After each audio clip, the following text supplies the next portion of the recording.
Time now on Sky Sports Radio for Going Greyhounds for your daily update of the latest news and tips. It's almost 11:15. Liam Tapper joining me now from Greyhound Racing New South Wales. Morning, Liam. Good morning, Cozzy. I hope you're having a nice Thursday morning today, and to all of our listeners as well here on Going Greyhounds. I hope you are as well. It's been a relatively quiet 24 hours in greyhound racing here in New South Wales, which at times like these, that's pretty good news. And obviously there's plenty happening across the world. However, today we're going to keep it racing, and we're going to be joined by two sensational trainers who have greyhounds in their kennels right now who are in good form. And well, we always need entertaining greyhounds, however, no more than ever right now. And it's great to have greyhounds such as theirs lighting up the tracks, and both of our guests, they certainly possess them. Firstly today, he's heading to Bulli this Saturday night with a greyhound who many have had huge raps on after performances at Goulburn early on in his career. But Neil's pedigree certainly stretches further than that. It's Neil Staines. How are you today, Neil? Yeah, good, Liam. How's yourself, buddy? Yeah, mate, I'm doing my best, like most of us. Mate, first up, how are you holding up during these times? You know, it's a bit uncertain at the moment, but how are you travelling? Mate, we're all going along good. We just got to, everybody's got to be positive, and which we are. We've got a good bunch of guys running our show. The people that are working in the kennel blocks, are the stewards, mate, they're doing an outstanding job. You feel safe to be around them. I think it's you could say that to walk in some of them kennel blocks, it's safer there than walk into a supermarket. The job these guys are doing, so we're going along pretty good in that sense. I know you've spent a bit of time down at Goulburn, and Patrick Day and his team, they were one of the first ones to really take these changes up to a new level. So it's good to see that the buy-in from the clubs, but also from the participants and trainers too, isn't it? It is, mate. It is. No, it's certainly they've certainly done a good job at Goulburn. I can't praise them anymore. Mate, let's get on to some racing. Lightning Vision, how's he travelling? He had a decent break there since stepping up in last year's Group 1 Dapto Megastar final, and he came back in March. How is his health and how's he travelling? Yeah, he's ticking over very well at the moment. He's over his injury, which he got at Dapto in the final. He done a fibula, which put him on the sideline for, I don't know, he's been out for quite a while. But now he's coming back. I couldn't be happier with the way he's progressing at the moment. On to Goulburn on Tuesday, his second free-for-all win on the trot. He didn't have it all his own way there with Acapulco Heat coming across him, and then into that turn for home. Your boy, he slipped onto the outside and he pretty much said, bugger this, I'm going to take the long way around. And that was quite a run, wasn't it? It sure was. I was so pleased with him. Liam, he's a hard chaser, and not only that, he's a thinker. The Acapulco Heat out-muscled him to the first turn. And at Lightning Vision, he wasn't going to leave the fence, but he had to get past him. So he had to cross his heels. He lost a couple of lengths, and it was to his credit. He pressed the button and took off. You just said then it makes you happy to see that, but runs like that, it just must make you think, Neil, how good he can be and how strong he actually is. Yes, and he's let me know now that, he's telling me he's stepped me up a little bit. These dogs are leaving me a little bit behind over the shorter distances. And that's what he's telling me, to give him a bit more ground, mate. So we'll step him up one more to Bulli, and then and hopefully by the time he's ready for the 5:30s, that things will be back in action. Yeah, absolutely. Just on that run on Tuesday, if there is anyone out there who didn't think it was a good one, didn't see it, go back and watch the race replay, because I tell you what, Gary Clark, the race caller, who is a gentleman, he almost blew the roof off with that call. It was almost as good as the run. On to Saturday night. Sorry, mate, go. Yeah, no, Gary. I think Gary might be one of his biggest fans, actually, Liam. Oh, certainly. If you hear from the race call, absolutely. Now, on to Saturday night. You were putting a bit more over the distance. How do you reckon he's faring there, heading to Bulli on Saturday night? No, he's definitely looking for the 472. It's a very, very hard race, and which is something we've got to expect now because of the regions, and you're going to get all the good dogs in that region. But no, look, I'm happy with the way he's going. He's got the job ahead of him, but as I say, he's a tenacious chaser, and and if he posies up, he'll be there at the end of the show.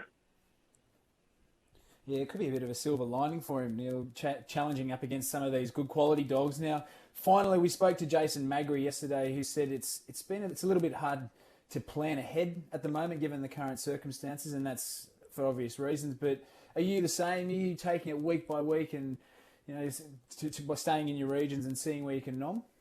We do, mate. You can't throw all your dogs at once because they'll all go around together. You've got to sort of place them where you think there'll be a free-for-all, especially your better dogs. It's not an easy task at the moment, but we're still racing, and we just got to work around these little problems. Yeah, that's exactly right, Neil. We appreciate you taking the time this morning. You're always very generous with us, and with your time, you're always willing for a chat. So we really appreciate that, and all the best on Saturday night. And stay safe, mate. Same there, guys. Everyone stay safe. Yeah, appreciate it, Neil. There you go, folks. A great trainer out of Yass, and certainly a great character of our industry. As I said, he's always willing to give us some time and always up for a chat, so we wish him all the very best. Now, we go on from one handy trainer to another one. Mark Gatt, which we're waiting to get him on the line, but he's got one dog there, Tennessee Tiger, who, as I said before, we need these dogs, these identities, Cozzy, in greyhound racing like we had with Feral Frankie and Good Odds Harada. Tennessee Tiger, he's getting a bit of a cult following, particularly after a few runs at Wagga, but also a few runs at Bulli. He certainly is a dog that will hopefully keep people interested in racing. Yeah, you need those. They're good. They bring the crowd to the track, but not that they can go at the moment, but at least they'll have them watching on the TV. No, well, Cozzy, I think that the general consensus is that Tapper keeping. Hopefully we'll be able to do that a bit as well. But no, that's fine. When we do get Mark on the line, he's fantastic, and he's always great for a chat. Says he does have a number of dogs in a Bulli this Saturday night, and he's one of our leading trainers here in New South Wales, Cozzy, so no doubt he'll have a few opinions. And we do actually have him on the line now. So, Mark, how are you going today? Good, mate. How are you, Liam?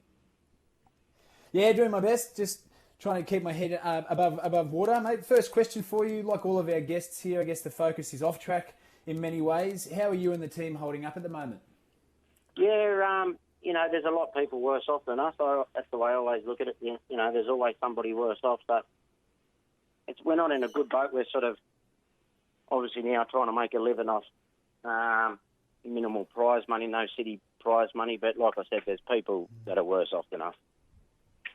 Yeah, mate. Let's talk on Saturday night.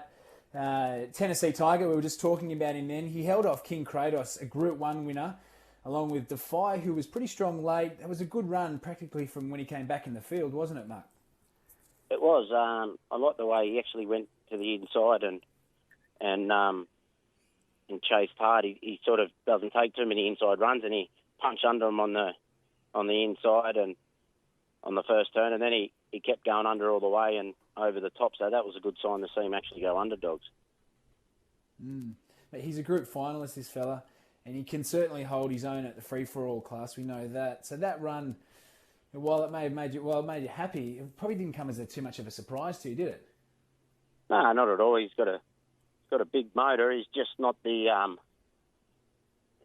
ultimate professional. He sort of usually likes to come around dogs, hasn't got good box speed. To win the big races, you've got to sort of tick all those boxes. You've got to get out of a box and have that speed and take runs under and around. And he's two bad traits. Probably he's a bad beginner, and the other thing is, like I said, he likes to go around the dog. But I'm not complaining. He's a dog I really enjoy racing. He's got a big motor and he's an exciting dog. So, no, it didn't surprise me one bit.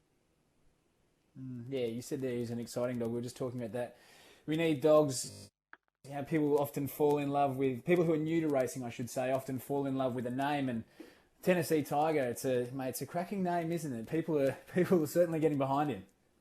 Yeah, they are. I always say, good dogs make their name good. If you've got an exciting dog, it sort of wouldn't matter what you called them. People would take to the name and start to like the dog and follow them. I really think they make their own names. I've had a lot of dogs that when they were first named, I thought, oh, geez, that's a pretty bodgy name. I didn't really like the name, and then they sort of start racing and turn into exciting dogs, and all of a sudden they turn into good names. Yeah, mate, and that's something we can all get behind at the moment. Mate, he's drawn tonight in the free-for-all at Dapto. His last visit there was in December, where he ran his best time over the 520 down there in 30 and 35. What are you expecting from him tonight? But I'm just hoping he can sort of posse up in about third spot. There's a bitch, Gary Edwards has got really good speed. I think she'll lead, and the dog on her outside should follow her over. And I'm just hoping that as they're coming over, he can sort of hook off their heels and lob in the third spot and come over the top. That's the way I read the race. Fingers crossed for you, mate. He's a great dog to watch, but moving on to the rest of the night, you have a number of other runners in there. Is there any of the runners there tonight that you can give some of our listeners on Going Greyhounds a bit of an insight to, or one that takes your fancy? I do like Black Twister, although he's very short. He's around $1.50.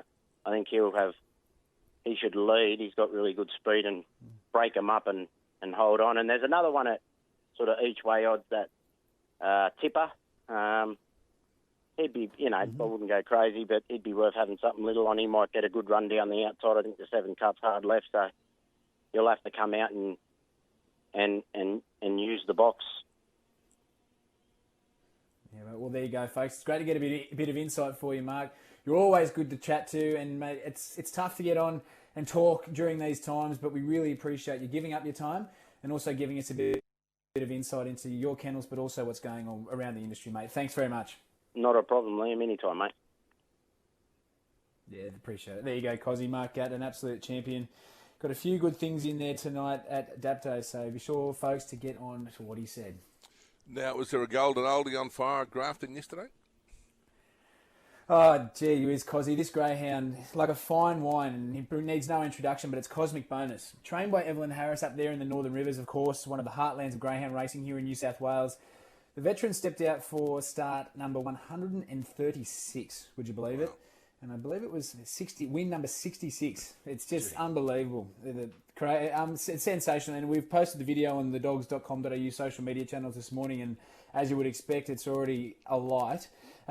This comes off the back of a recent Masters win at Wentworth Park only a fortnight ago, Cozzy. So, as they say in the classics, he is like a fine wine, and he certainly isn't showing any signs of slowing up. Yeah, that's absolutely magnificent. Now, any new updates out of Greyhound Racing New South Wales yesterday?